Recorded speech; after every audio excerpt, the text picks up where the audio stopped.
Welcome to Native Yoga Toddcast. So happy you are here. My goal with this channel is to bring inspirational speakers to the mic in the field of yoga, massage, bodywork, and beyond. Follow us at Native Yoga and check us out at nativeyogacenter.com. All right, let's begin.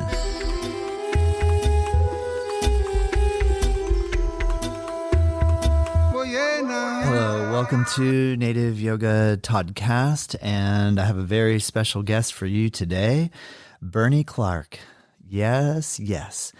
Well, where to begin? You're going to get a good taste and feel for what Bernie teaches and is all about in the podcast discussion, so I don't want to spoil any details. However, I just want to point out, please go visit him at his website, yinyoga.com. And from there, you will find all of his social media. He has an incredible YouTube channel and following. His handle there is at YinSights1. He's written 7 books. He has the Your Body, Your Yoga Trilogy, which comprises of Your Body, Your Yoga, Your Spine, Your Yoga, and Your Upper Body, Your Yoga. He has a book called The Complete Guide to Yin Yoga. He has a book called Prana. He has a book called Yin Sights. And he has a book called Shiva Dancing at King Arthur's Court. He is just so nice and so knowledgeable and so down to earth. And I think his work is extremely important right now in the yoga community. I highly recommend you purchasing any one of his books. I'm currently reading Your Spine, Your Yoga right now, and I am just blown away with the amount of information that he is sharing. It is helping me big time with my own personal challenges that I'm finding with my body and my yoga. So, and he's given me a lot of insight and solutions so that I'm finding that I can find a lot of joy still.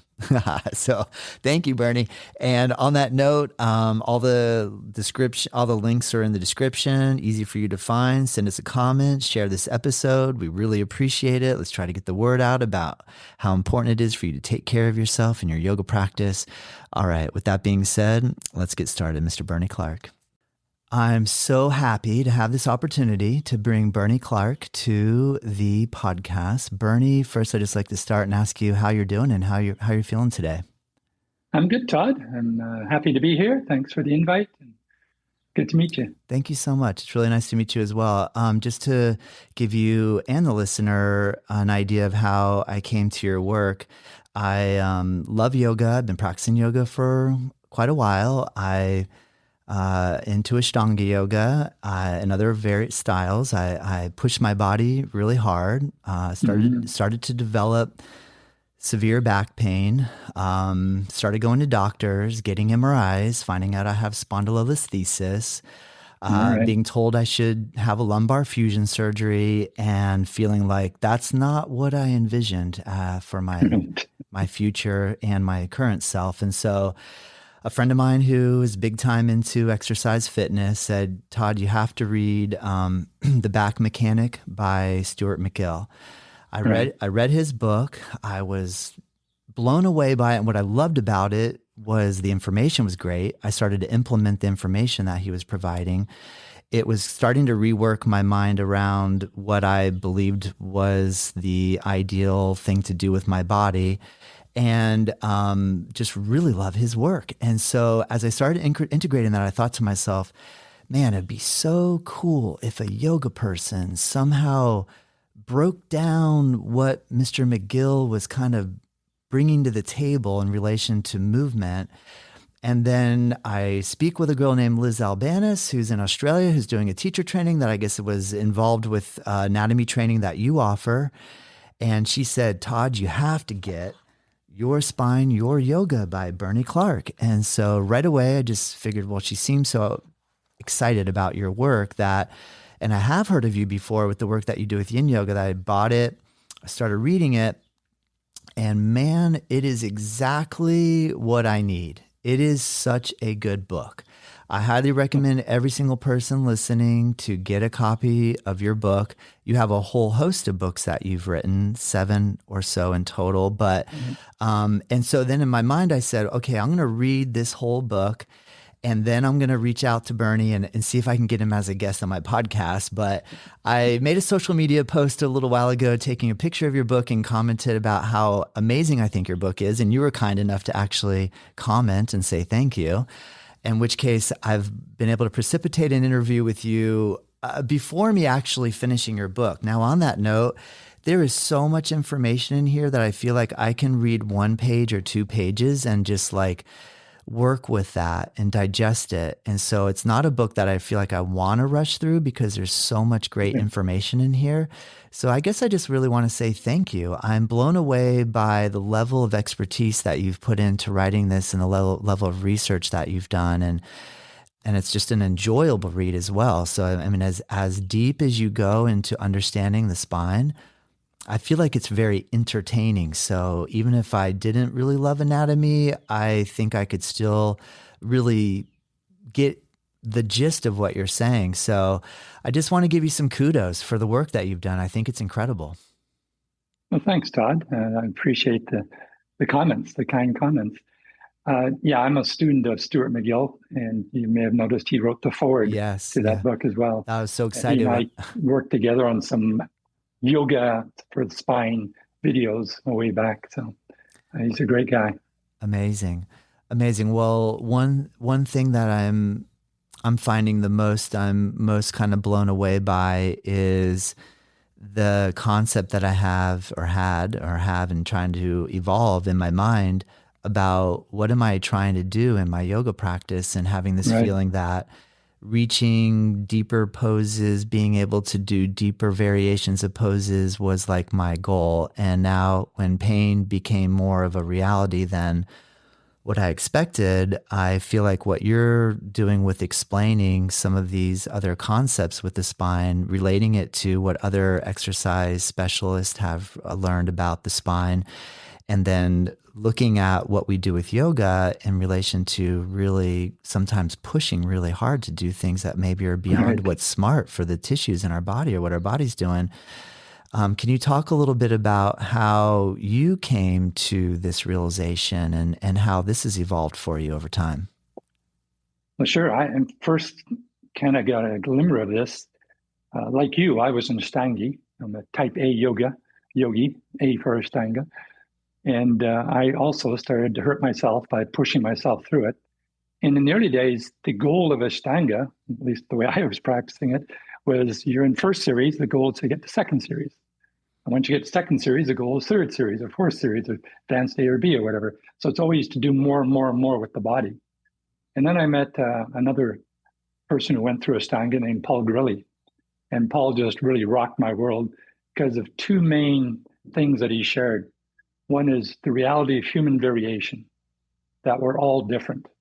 And just because one person can put both feet behind their head doesn't mean you will ever be able to do that because of the nature of the bones, skeletal variation, as he calls it, or skeletal variation. So that opened my eyes up to the fact that maybe I'll never get to second series or third series. Maybe the trying to get there is what's actually causing pain. Like I blew out both my knees, tore my meniscus, trying to do the various versions of lotus pose. And my hips just don't allow that. But, just practice, all is coming. So you just push through the pain, and eventually you get there. It says in the Hatha Yoga Pradipika that lotus pose is the destroyer of all disease. Well, in my experience, it's the destroyer of knees, not the destroyer of disease. And I personally went through that. So I can kind of relate to what you said about your back. If you're trying to do the deep drop back to wheels, and you have to have a spine where the spinous processes are fairly large, there's no way you're ever going to be able to do a full extension there. This is what Stuart calls a kissing spine. Other people, they've got spines that are quite different. The space between the spinous processes is quite large, so they can do a lot of back bending before they hit. Now, yoga is not going to change this person into this person. It's just the nature of the bones are so different. So Paul Grilley's explanation of skeletal variation really woke me up. And then the other big thing is what stops me? Why can't I go into a full deep back bend and grab my ankles? Now, the answer, as Paul pointed out, this is back in the early 2000s, late 1990s, is either tension or compression. You may have tightness in the front body. Maybe the muscles are tight or the ligaments are tight or whatever, and that's preventing you from going further. But at some point, once you work through all that tensile resistance, what's going to stop you is bone-on-bone compression. So a typical yoga journey may be you first come to a class and you're trying to do a little cobra and you can barely get your chest off the floor. That may be tension. And over a few months and years, you start to go higher and higher and higher. But at some point, now you're starting to feel it in the lower back. Now you've reached the point of compression, bone-on-bone compression. And there's no way to go around that. The spine really can't go around that point. So if you're not paying attention to what sensations you're generating during your yoga practice, you may never know that you've actually reached a physiological limit. And now you keep trying to do it. Now you're just asking for damage. That vertebrae may start to slide forward, spondylolisthesis. You may break the restraining bones here, the facet joints, and now there's no restriction. And that's because you just continually pushed the bones into the bones, and you just basically broke everything. So these two facts that Paul really woke me up to, human variation and tension and compression, that then changed my whole yoga practice. It changed the way I viewed alignment. It changed the way I viewed intention. It was just kind of life-changing for me. Amazing.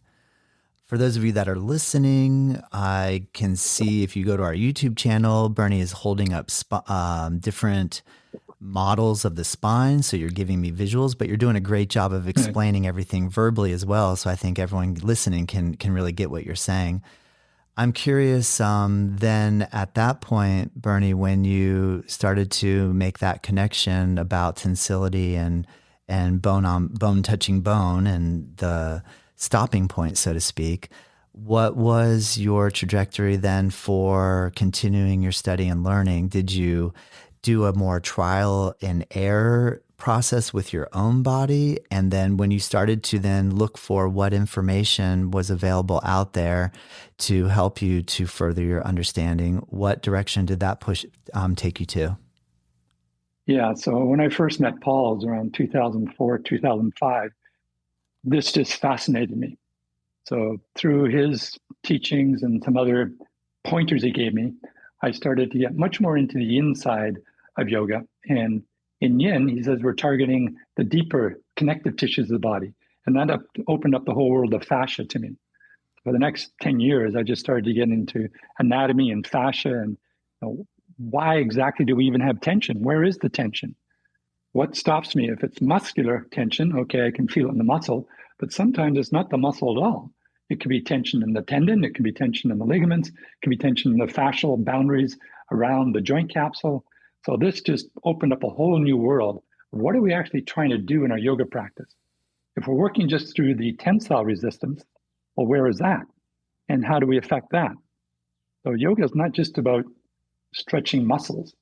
So I developed an idea of a spectrum, the what stops me spectrum, I called it. And on one extreme, you have tension in the skin. It's trivial, but 2% of what stops me is just the skin itself may be tight, or maybe you've got scar tissue in there.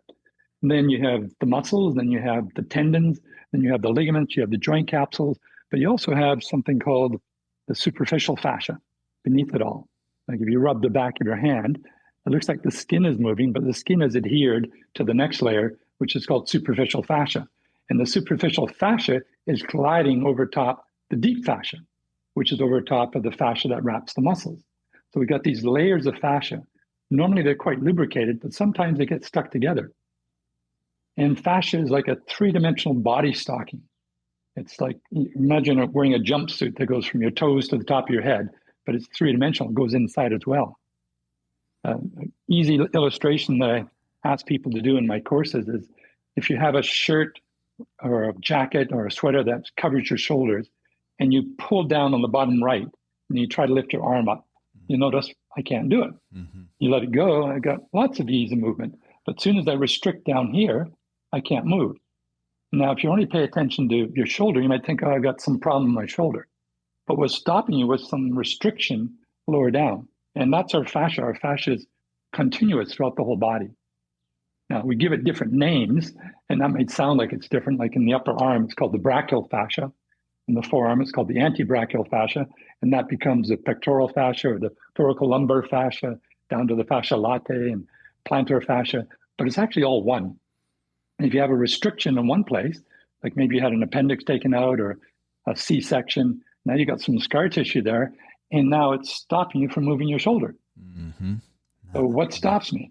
Well, it's not your deltoids. It's not your pectorals here. It could be the fascial thing. So I just started to investigate all this stuff with clues from Paul and going to fascia conferences. And I kept nagging Paul to write the book. I wanted a book that would explain all these variations and what stops me. And he said, no, I'm not into doing books. I'm into videos and courses and stuff. So I said, you do it.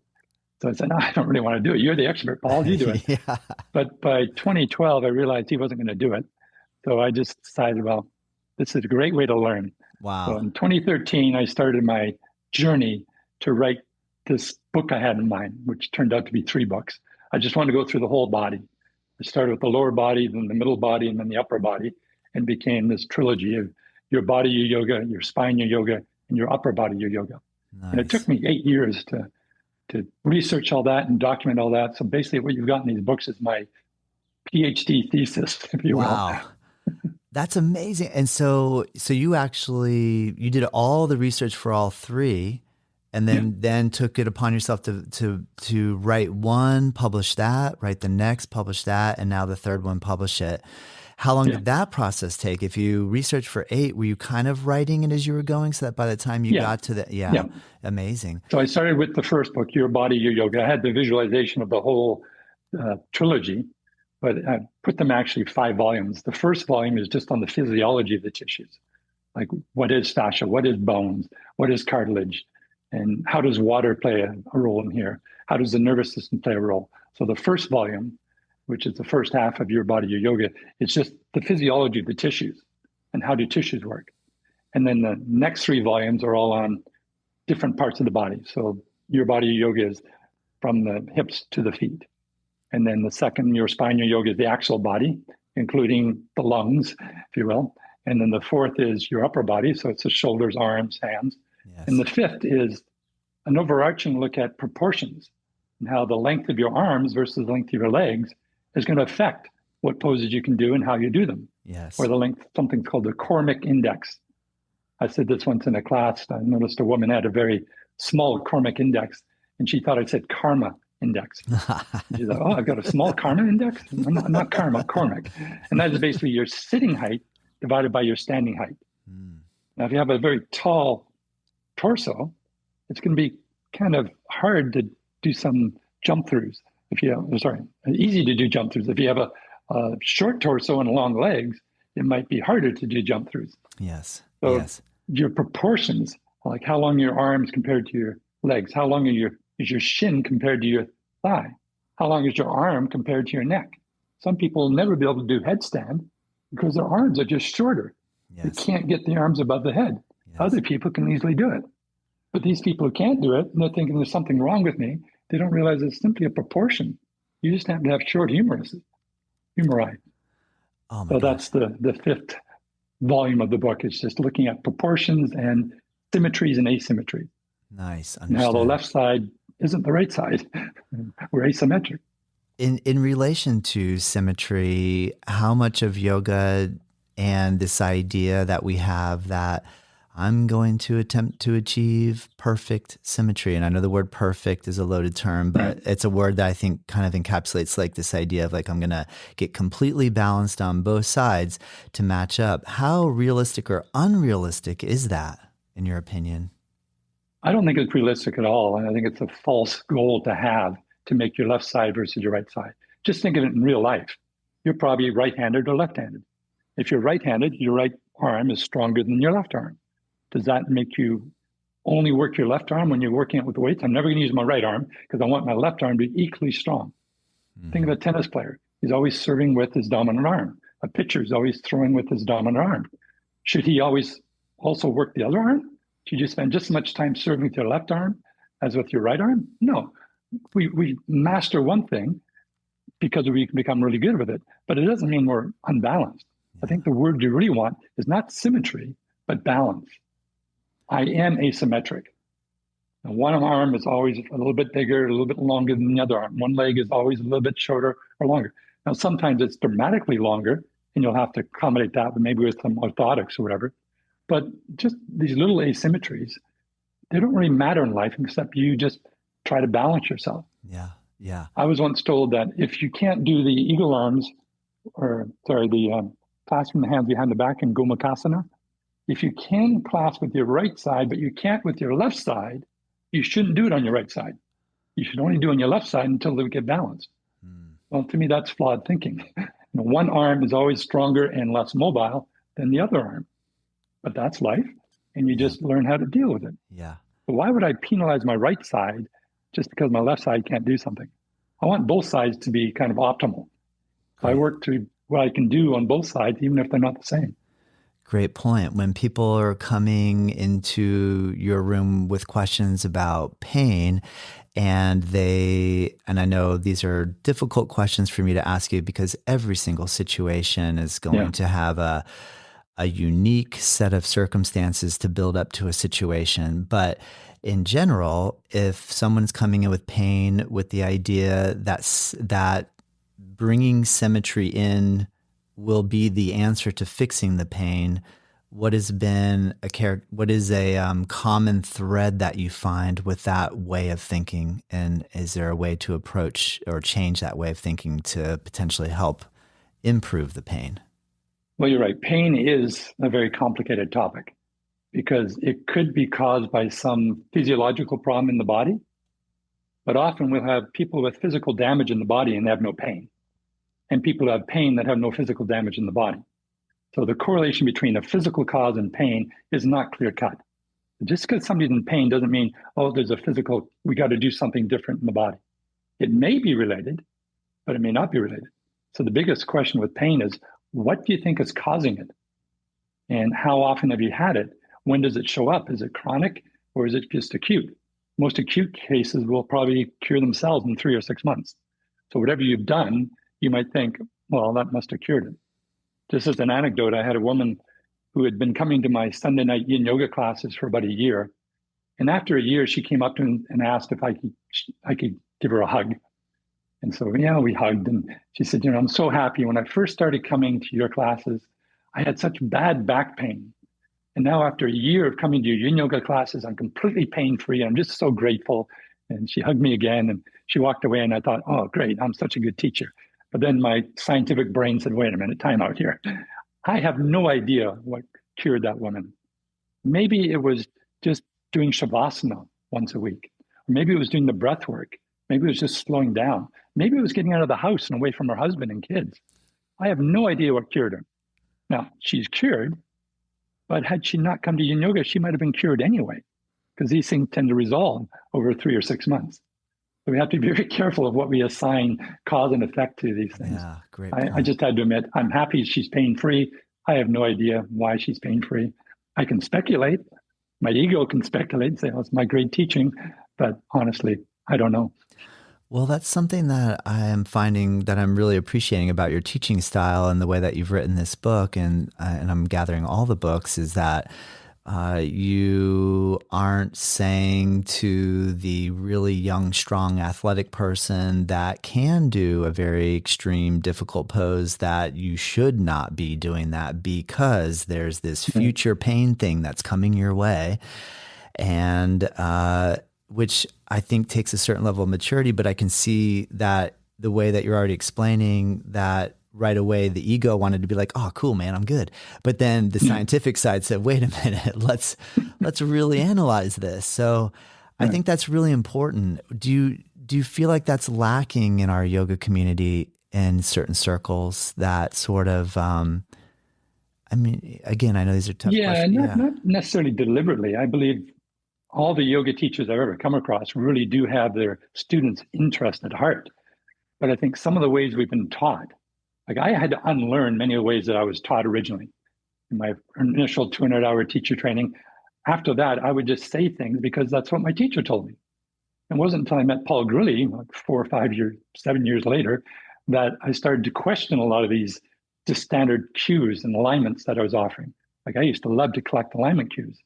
But another thing I noticed I was doing was giving out nocebos. Now, most people have heard of placebos. Placebo is if you say this medicine is going to be good for you, the body acts as if it's good. Well, there's a flip side to that, a nocebo.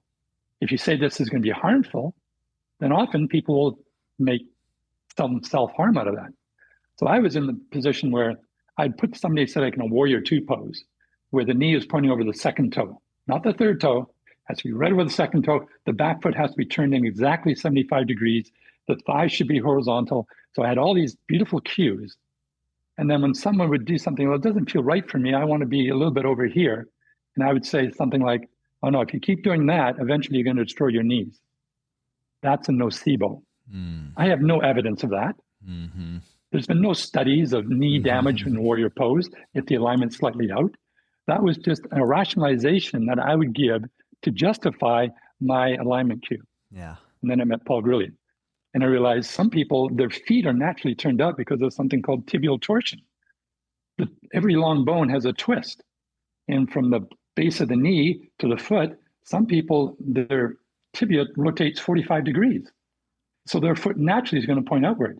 And for me to bring that foot inward, I have to have them internally rotate at the hips 45 degrees. So these people naturally don't want their foot pointing outward. But I was telling them, if you don't do it, you're going to hurt yourself. That's a nocebo. And now maybe that person gets a little tweak in the knee from playing football or tennis or something. And then she remembers, oh yeah, Bernie told me that it hurt my knee if I didn't do the alignment right. And now she's becoming hyper vigilant. And every time she does something, she's now blaming her alignment, which was actually the correct alignment for her. I just couldn't see it because I didn't realize human variation, that she is unique, she is different. And for her, her alignment might be with the foot outward in warrior pose or down dog or mountain pose. So I would say these things and I might actually be causing problems. So we have to be very careful of our cueing, our language, to not imply that this is going to be bad for somebody. It might be. Like you say, a very strong, flexible young person can drop back to wheel, grab their ankles, come back up again. They can do that over and over again. No problem. But if you're a 6'5" linebacker for the Seattle Seahawks, you're probably not going to get away with that. Yes. Maybe you can do it once, but do it 108 times every morning, you are going to destroy your spine. So just because it works for one person doesn't mean it's going to work for another person. It depends on the nature of your body and your biography, your history. Great point, Bernie. I like the way that you point that out. In relation to having a student that is striving really hard to achieve something in a posture, is claiming they have pain in their body, and your intuition and or years in the saddle expertise of watching and paying attention and noticing cause and effect, and you see that maybe what they are doing is potentially causing that pain. How are you navigating the psychology of redirecting what the purpose of the practice is to help the student come to that own answer for themselves so that that potentially could resolve the issue? Yeah, that's a great question, Todd, because it comes down to your intention. Why are you doing the practice? What is your goal? And people come to the mat for a lot of different reasons. But if your goal is simply unbridled flexibility, I would ask you to think, okay, well, why are you seeking that? Do you think flexibility is related to health? It is to a degree, but it's kind of like a Goldilocks curve. There's an optimal amount of mobility we need, but we don't need maximum flexibility because then the health starts to go down. Now, if you think of athletes, gymnasts, dancers, these people, their livelihood depends on getting the most they can out of their body. But that comes at a cost. Maximum flexibility comes at a cost of minimal health.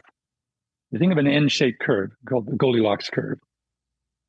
If health is on the vertical axis going up and down, and stress is on the horizontal axis, if you have no stress, you have no health.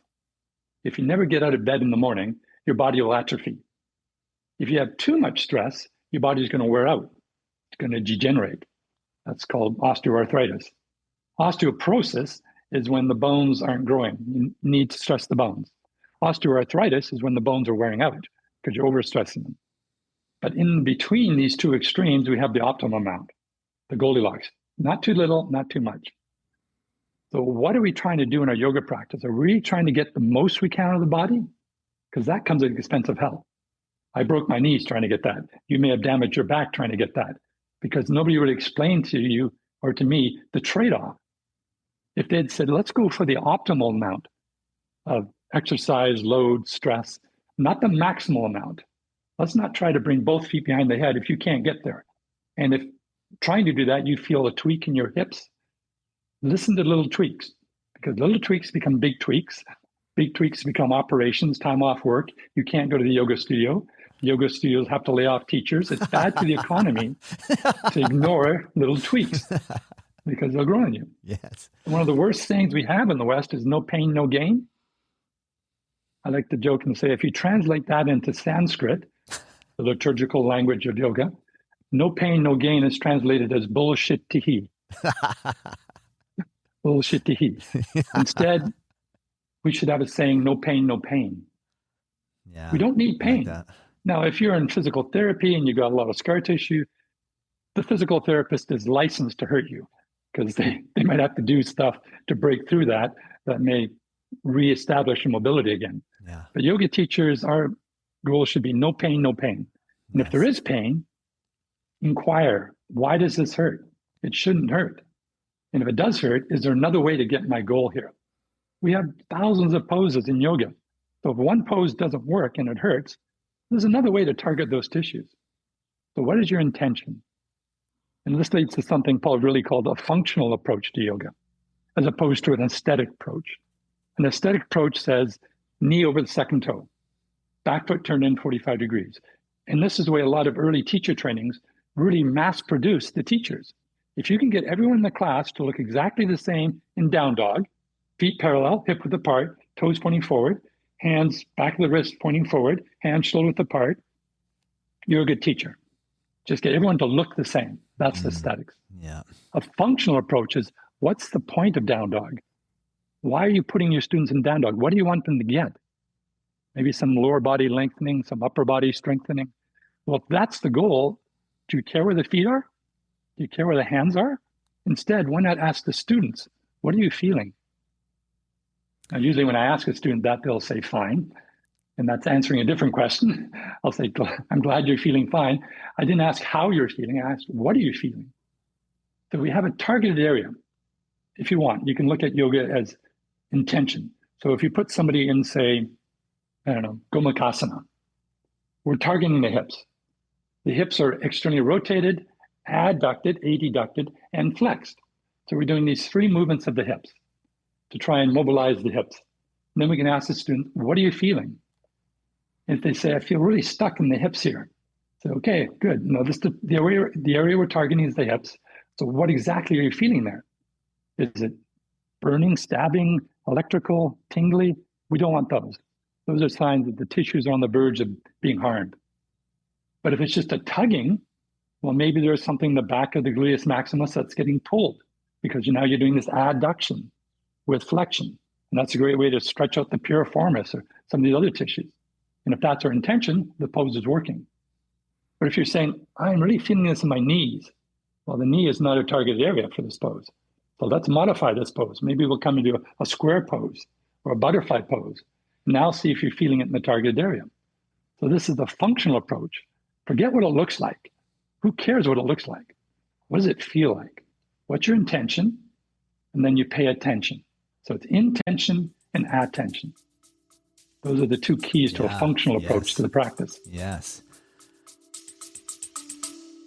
Stay with us. We'll be right back. I really hope that you're enjoying this episode, and I just wanted to take a moment to announce a course that I'm really excited to release. It's a free course, and it's called 8 in 8, Learn 8-Limb Yoga in 8 Days. My goal is to help coach you along in the Ashtanga yoga practice in a way where we take just the sun salutations, the fundamental asanas, and the final breathing poses, break it down with some philosophy videos as well, explaining the 8 limbs of Ashtanga yoga in a very easy to use, friendly course that is totally free. click the link below, check it out. Let me know what you think. All right, let's get back to the episode. Well, great answer. I agree. Do you feel like the aesthetic approach seems to work a little easier in the large classes, and the functional approach is a little easier to implement in a one-on-one session? And if that's true, are you mastering and working to master the ability to take a more functional approach in a larger group setting? How are you structuring the way that you're disseminating, sharing information with your students? How has your sizes of classes, because now, I mean, you have lots of people really appreciate your work and they want to come study and practice. And if you walk into a room with 100 people and you're going to teach a class, how are you able to work that functional component into your teaching? Well, I think for a beginning teacher who's just newly minted out their 200-hour certificate, what you said is true. It's probably easier to teach aesthetically 20 people than to functionally teach each one. But as you become a little bit more experienced, it's actually very easy to teach 20, 100 people, because I no longer take the responsibility for them. I've kind of got two anecdotes that I share in my own teacher trainings. In my yin yoga teacher trainings, we spend a lot of time on exactly this point. How can you teach many people in a functional approach? The first is, imagine you go to a doctor. You've got a really bad migraine, and you arrive in the doctor's office, and the doctor's running late, and there's 19 other patients waiting there. And the doctor finally comes in and says, okay, today, everyone, we're doing aspirin. Aspirin, aspirin, aspirin, aspirin, aspirin. And beside you is a woman who's 6 months pregnant, and she thinks, aspirin? Is that safe for my baby? I just don't know. And beside her is another one with asthma, and they're thinking, aspirin is not going to do anything for my asthma. And beside you on the other side is a guy with an ulcer, and aspirin is going to kill my stomach. But the doctor says, no, we're all doing aspirin today. Now, chances are you wouldn't go back to that doctor. You want a doctor who will sit down with you, get to know your situation, your background, your biology, your biography, and then come up with understand what your issue is, what is your intention, why you're here today, and then come up with a way that will work for you. But now imagine you go to your yoga studio. You go into a class, there's 19 other students. Teacher's running a bit late. Finally, she comes in and says, okay, class, today we're doing sun salutation. And you're thinking, good, I've just been doing a week of yin yoga. I really need to move. But beside you is another woman, 6 months pregnant, thinking, well, is up dog going to be good for my baby? And somebody else has got carpal tunnel syndrome with her wrist. Oh, that's going to kill my wrist. And the teacher says, no, we're all doing sun salutations. Now, you wouldn't go back to that doctor, but you're probably going to come back to this class again, because we don't expect the teacher to actually tailor the class for you individually. You're supposed to tailor your practice to the teacher, and that's completely backwards. The student is not there for the teacher's benefit. The teacher is there for the student's benefit. So I like to call my teaching flying lessons. This is my second anecdote. And I heard this once by a wonderful guy named Bruce Lipton, who wrote a book called Biology of Belief. He's a genetic scientist by training. And he once asked me a rhetorical question. He said, what's the difference between an airplane pilot and a doctor? And immediately I thought about 1,000 differences, but it was a rhetorical question. So before I could answer, he said, by law, before a pilot can start up the plane and taxi away from the terminal, she has to go through a whole checklist of material. It used to be in a book, and now it's on an iPad sort of thing, but there's hundreds of things they have to check before they'll start to fly. And also by the American Medical Association and the Canadian Medical Association, there's a checklist that doctors are supposed to go through every time a patient comes in to see them. But the doctor's only got 10 minutes. So they throw away the book and say, okay, why are you here? They don't do all the background checking. The difference between a doctor and a pilot is the pilot is on the plane with you. Think about that for a moment. It's in the pilot's best interest to make sure that plane is going to safely take off and land. Yes. The doctor is not on the plane with you. Now, I don't mean this to cast any aspersions on the intentions of the doctor. All my doctors that I've had throughout my life, I really felt had my best interest at heart. But I'm the one on the plane. I have to take responsibility for landing the plane safely. Yes. Doctors, accountants, lawyers, yoga teachers, they're ground control. They may know more about your body than you do, but you're the one on the plane. Yes. You have to decide what's right for you. Yes. So I give flying lessons. I'm trying to explain to my students how their planes work, how to read the dashboards. What are you feeling is the question of how much fuel have you got? What's your airspeed? What's your communication setting? How your aileron's set? What's the rudder like? You have to figure that out. I can't tell you.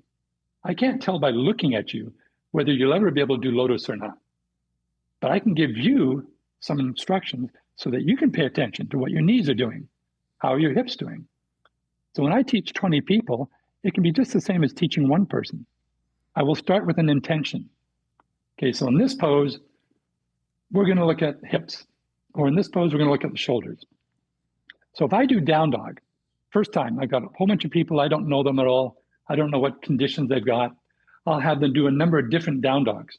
So we'll do some sun salutations. First time we pause in down dog, let's do it with our feet parallel, feet pointing ahead. Notice how that feels.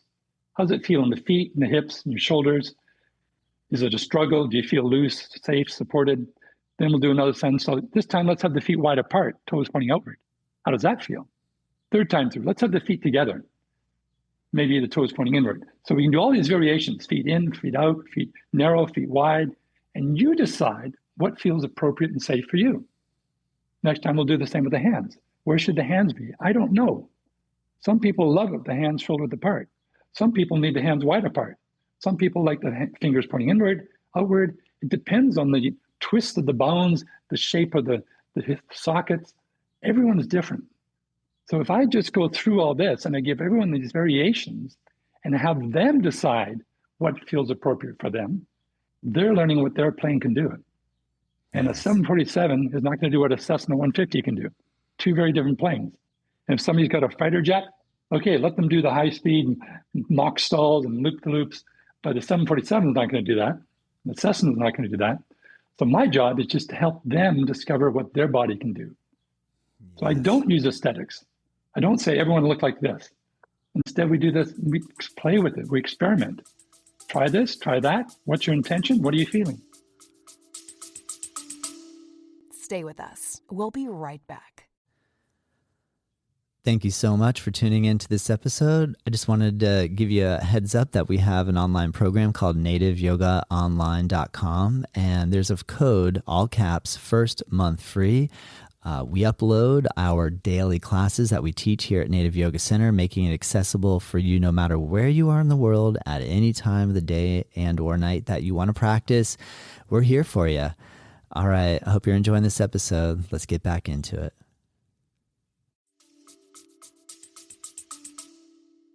Amazing, Bernie. Yeah, great answer. It's so true. And that thank you so much. That's really good insight.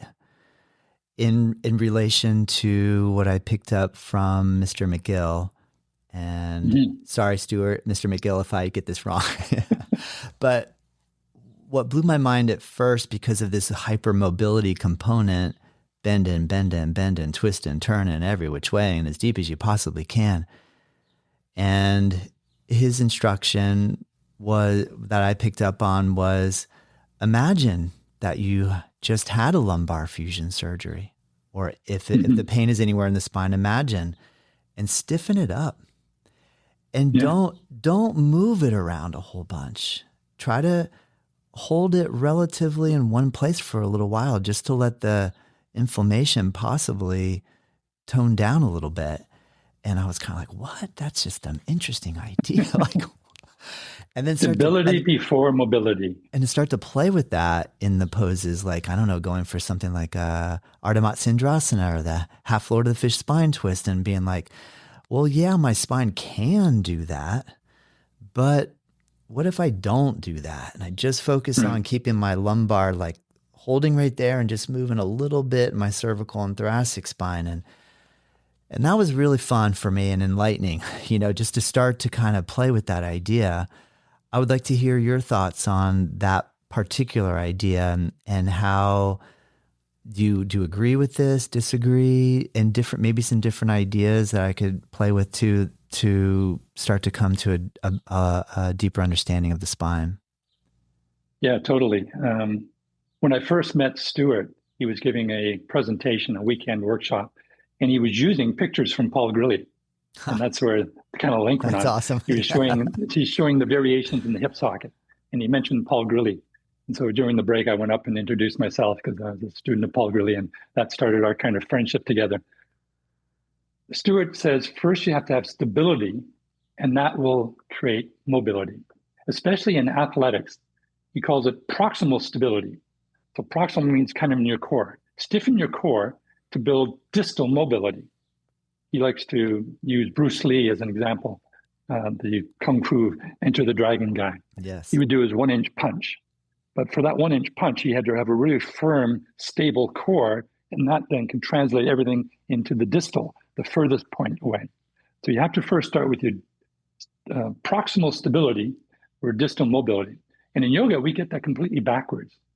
We prize mobility over everything else. And that leads to a whole bunch of problems. But we combine that with Paul Grilley's understanding of human variation. As Stuart points out, there are people who are like oak trees and people who are like willow trees. And even the spines, some spines, the discs between the vertebra have different shapes. They're either ovoid or you call it like a lima bean shaped.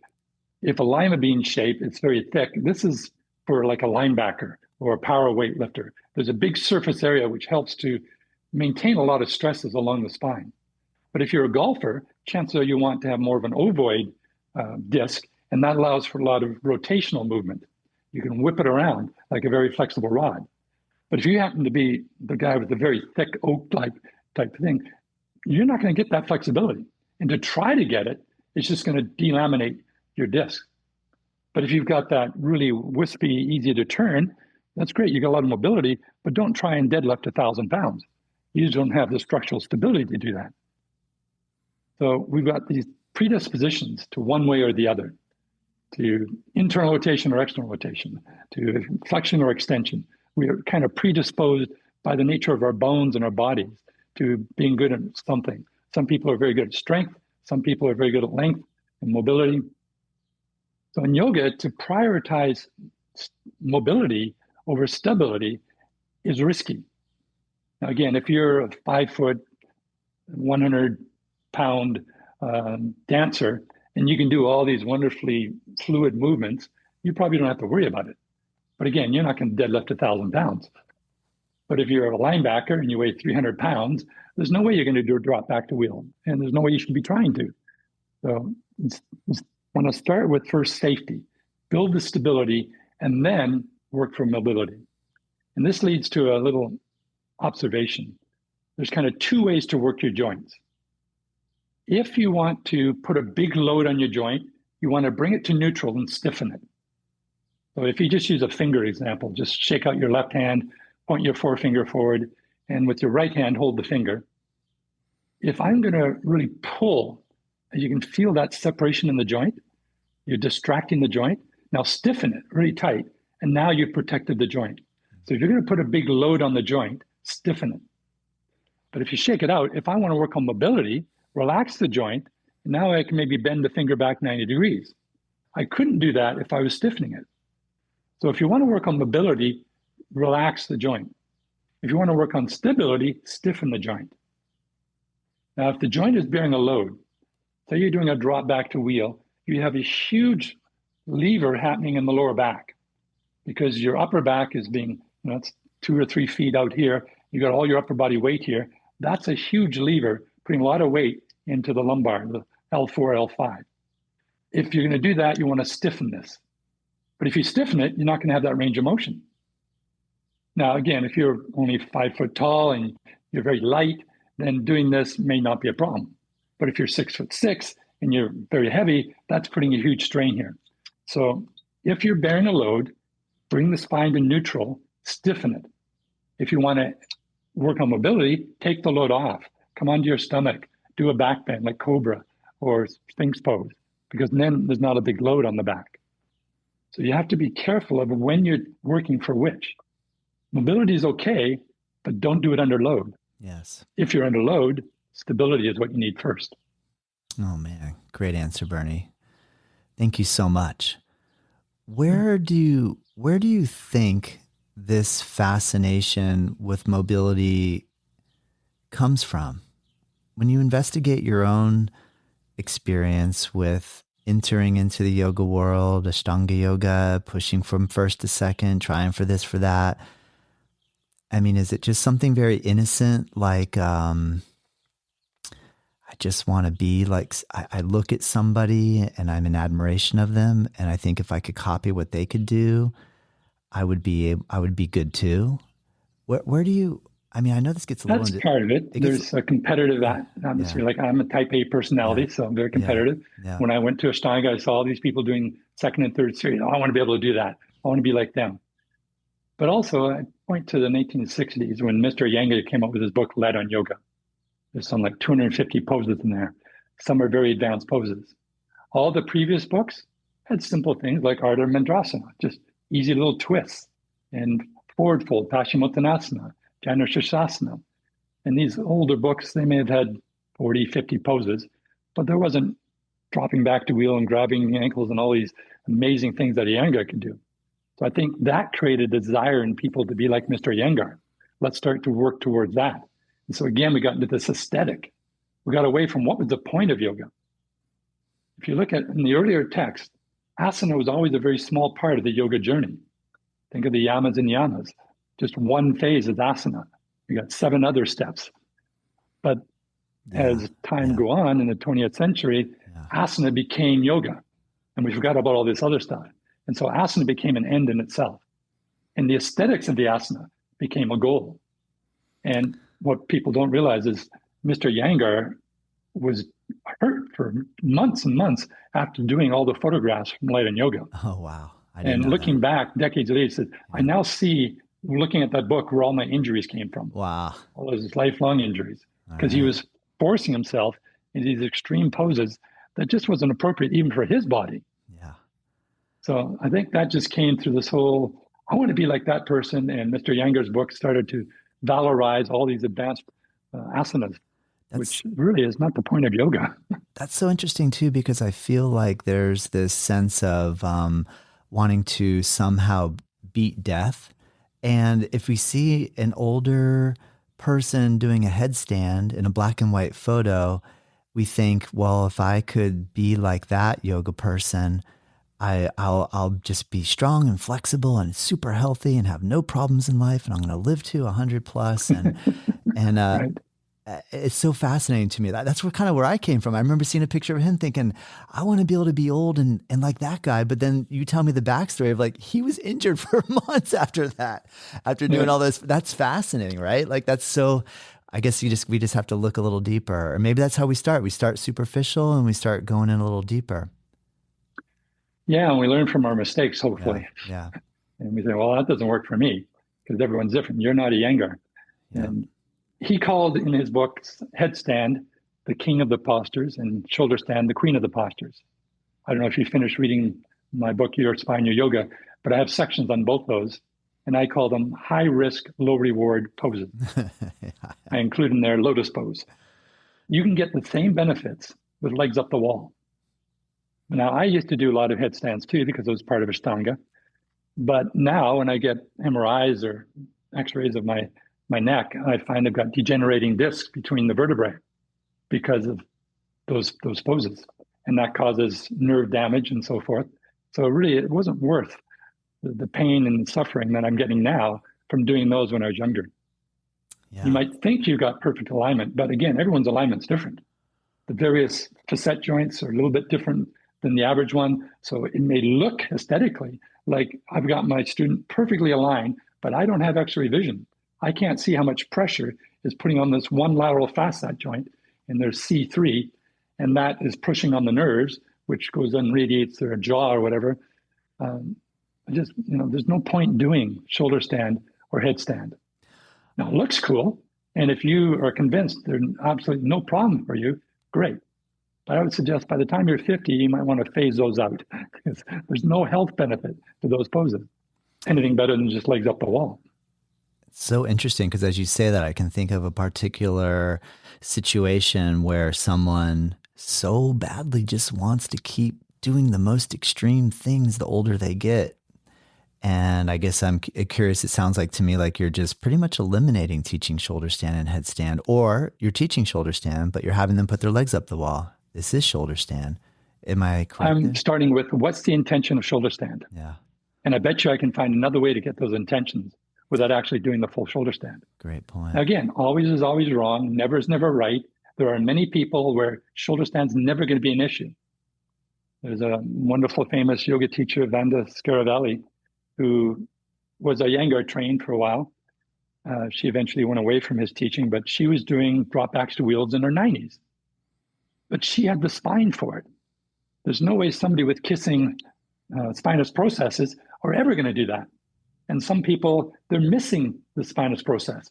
It's a variation of a condition called spinous bifida, spina bifida, where this spinous process, if you reach back and feel the bumps in your back there, that's the tip of the spinous process. Some people don't have them. They're missing one. And they can fold their spine right like 90 degrees in that one spot because that bone is missing. They can do it. And maybe they'll always be able to do it. But that doesn't mean they should do it. Just because you can do something doesn't mean you should do something. Again, back off. What is your intention here? If you always rely just on one joint, Stuart McGill calls this a hinge. If you look at people, and that's over time, as you become more used to looking at students, you'll notice that the spine is not nice, smoothly curved. You might notice there's a discontinuity in that student. And like they got the lumbar is like this, and then the thoracic like this. There's a right angle, right in that one spot. Maybe L1, T12. Maybe it's just the nature of their spinous process. It's short, or there's big space there, or it's missing. And they get all their back bends just in that one spot. And that could put a big load into that one spot as well. So, yeah, it always comes back to what's your intention? Why are you doing this? Yeah. And if it's just aesthetic, great. A dancer, a gymnast, how they look is very important. And it's a very competitive field. Yeah. So you're going to have to get the most you can of your body. But some of the most broken bodies you'll ever find are retired dancers, retired gymnasts, retired athletes, because they ask so much of their body through their short career that they basically destroyed those joints for the rest of their life. Can I ask you, Bernie, what is your intention in your yoga practice today? Basically, for me, it is to maintain, to me, health has got three axes, three orthogonal axes. There's strength, and for that, I'll use resistance training, swing kettlebells, do body weight push-ups and pull-ups. There's endurance, how good your cardiovascular system, so running up and down stairs, playing pickleball, doing some sort of sports, and there's mobility. So I got three orthogonal axes. For my mobility, and I should say mobility to me is a combination of flexibility. Flexibility is your range of motion. Mobility is your ease of motion. And like a simple test, can you sit cross-legged on the floor and get up? How easy is that? That's a measure of your mobility, which comprises your flexibility, but also your coordination and your strength. So I try to optimize all three of these. Now, yoga is not what we do. Yoga is how we do what we do. So I can lift weights and make that yoga. I can run up and down stairs and make that yoga. I can work on enhanced flexibility and make that yoga. So for my flexibility practice, that's my yin yoga. For my strength and endurance, I can do sun salutations and things like that, but I plateau. I found with Ashtanga, you may have gone through a similar cycle, Todd. When I first did it, I couldn't believe how hard it was. After a year or so, it wasn't kicking my butt so much. I plateaued. Well, if you want to get further, you're going to have to use weights. You're going to have to do more, because I found just doing Ashtanga, I didn't get any stronger or improve my cardiovascular conditioning after a year. So you have to do some of these other things. So now all that to me is part of my yoga. So from a health perspective, I can do weights, I can do endurance training, I can do mobility training. But why I do yoga is for mindfulness practice. It's to be able to live in the moment, to enjoy this moment. I think maybe it's because I'm in my 70s now. I can see the end coming. Every moment's precious. So I want to enjoy the time I have. When you're younger, you think you got all the time in the world, you can ignore things. But now time's passing more quickly. It's amazing. To me, it's like Christmas was just yesterday, 6 months ago. But Yes. time starts to speed up. So my yoga practice helps slow me down. Nice. Oh man, great answer, Bernie. Thank you so much. I know we scheduled an hour together, so I really want to be respectful of your time. Can you talk a little bit about, to me, listening to you, it just seems that it's imperative as yoga practitioners and teachers, especially, that we study anatomy. Can you tell us a little bit about, if we want to study with you, what some of the options are beyond reading your books? Your books are absolutely incredible, and there's so much to be gained from that. But what are other ways that we can study and practice with you? Well, you're right. The books are kind of an intro to it, but you're kind of unique, Todd, that you're actually reading the book cover to cover. To me, it's a bit like a textbook or a reference book. I tried to make it easy, but there's a lot of hardcore anatomy in there. So I can imagine most people picking up and their eyes start to glaze over.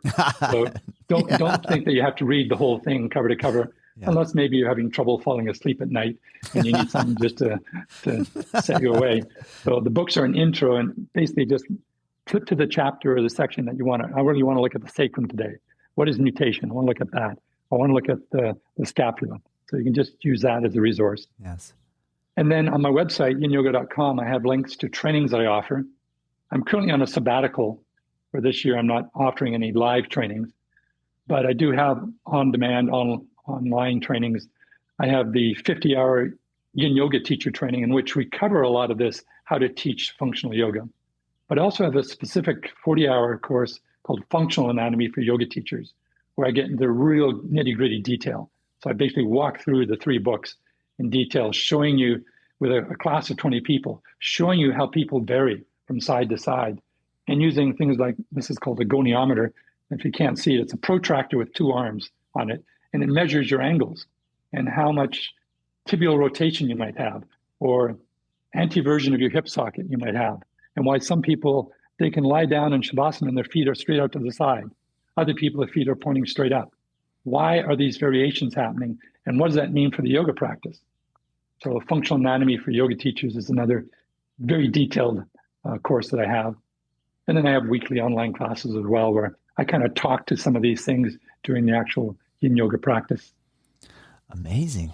Well, thank you so much. I didn't realize you were on a sabbatical, so thank you for taking time to speak with me today. I really appreciate it. This has been an honor. I've been looking forward to this I know we scheduled this a little while ago, so I've been really excited about this moment and to get a chance to meet you. And I really appreciate you sharing all this information in such a kind of fun way and relaxed way, and keeping it, lighthearted. But yet, yes, your books do go into the nitty-gritty details, which are just absolutely amazing. And so I'm so grateful for you taking the time to do that. I can't imagine the amount of work. I do believe 8 years, you're not kidding around. That was a serious amount of effort. Just a real kind of slightly funny story. I was excited about this interview. So I was teaching class the other day. And so in the room I said, everybody, I'm reading this book, and I'm getting ready to interview Bernie Sanders, and I didn't realize that I said Sanders, and everyone started kind of looking at me kind of like, what? And I'm like, oh no, I mean Bernie Clark. I'm like, no, you guys, and everyone started cracking up. So you're not the first to have called me Bernie Sanders. All right. It just slipped there. Yeah. But Mr. Clark, thank you so much for taking time with me today. And I really appreciate it. Well, thanks for inviting me, Todd, and good luck with your practice, with your studio, and hopefully the weather down in Florida is treating you nice. Thank you so much. Thank you.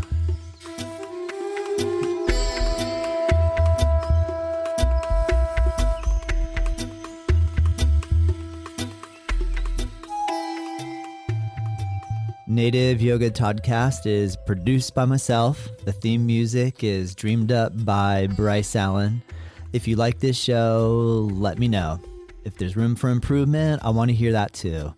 We are curious to know what you think and what you want more of, what I can improve. And if you have ideas for future guests or topics, please send us your thoughts to info@Native Yoga Center.